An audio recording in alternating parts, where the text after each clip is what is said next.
मंगल ग्रह पर पानी की खोज अब भी जारी है। माना जाता है कि मंगल की सतह पर पानी बर्फ स्वरूप में ही कई जगह मौजूद है। समय समय पर इसके परिणाम भी मिलते हैं। वहाँ के सामान्य हालात पानी के किसी भी तरह से मौजूद होने के लिए प्रतिकूल ही है।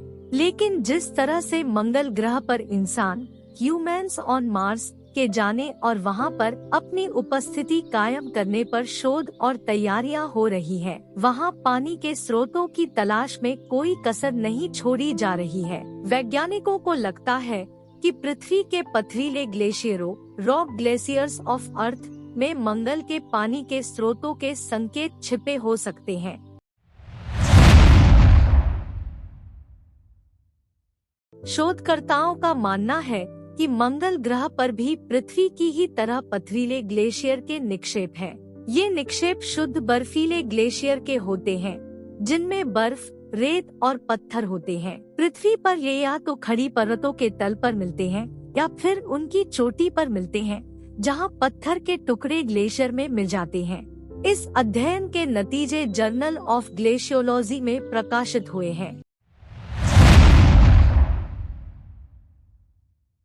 इस अध्ययन में बताया गया है कि विभिन्न अक्षांशों और ऊंचाइयों पर पथरीले ग्लेशियर के विकास की प्रक्रिया को समझने से मंगल जैसे ग्रहों की सतहों के अन्वेषण में काम आ सकते हैं, जहां बहुत सारे क्षेत्रों में अवशेषों से घिरे ग्लेशियर काफी मात्रा में हैं। पथरीले ग्लेशियर बर्फ के शीर्ष के नीचे दबे होते हैं, जो विभिन्न भूआकृति में धीरे धीरे बहते हैं, जो सामान्य बर्फीले ग्लेशियर से भी धीरे बहते हैं।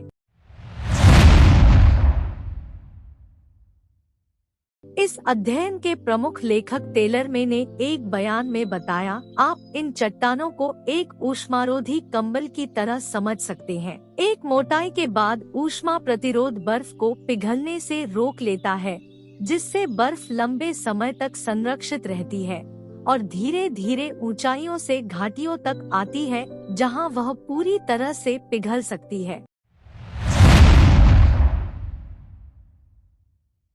शोधकर्ताओं ने पथरीले ग्लेशियर की आयाम के मापन करने के लिए राडार का उपयोग किया था। मेंग ने बताया कि इस प्रक्रिया के जरिए उन्होंने पथरीले ग्लेशियरों की ज्यामिति और संरचना का आकलन किया। ये पथरीले ग्लेशियर पानी के भंडार होते हैं और उनकी संरचना, विकास और गतिविधियों की जानकारी मंगल पर उनकी स्थिति को समझने में मददगार हो सकती है।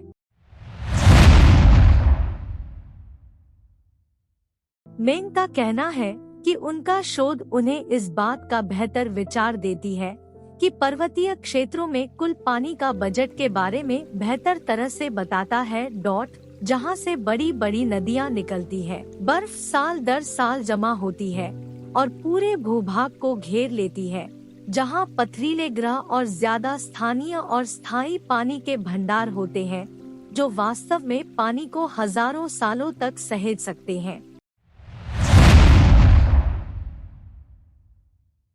मंगल ग्रह पर पथरीले ग्लेशियरों को अभी तक अच्छे से नहीं समझा जा सका है, लेकिन हमें यह पता है कि वे ग्रह के दोनों गोलार्धों के 30 से 60 डिग्री के अक्षांश वाले क्षेत्रों में पाए जाते हैं और ये मंगल के ध्रुवीय बर्फ से भी ज्यादा पुराने हैं। इनमें मंगल पर पानी के स्रोत होने की पर्याप्त क्षमता का होना माना जा सकता है। मंगल पर पथरीले ग्लेशियरों की मात्रा पृथ्वी की तुलना में बहुत ज्यादा है। वे सैकड़ों मीटर मोटे हैं और उन पर सैटेलाइट के जरिए ध्रुवों की तुलना में ज्यादा आसान होता है, क्योंकि इनके अध्ययन के लिए सैटेलाइट को अपनी कक्षा को बदलने की जरूरत नहीं होगी, क्योंकि इसके लिए बहुत सारे ईंधन की जरूरत होगी।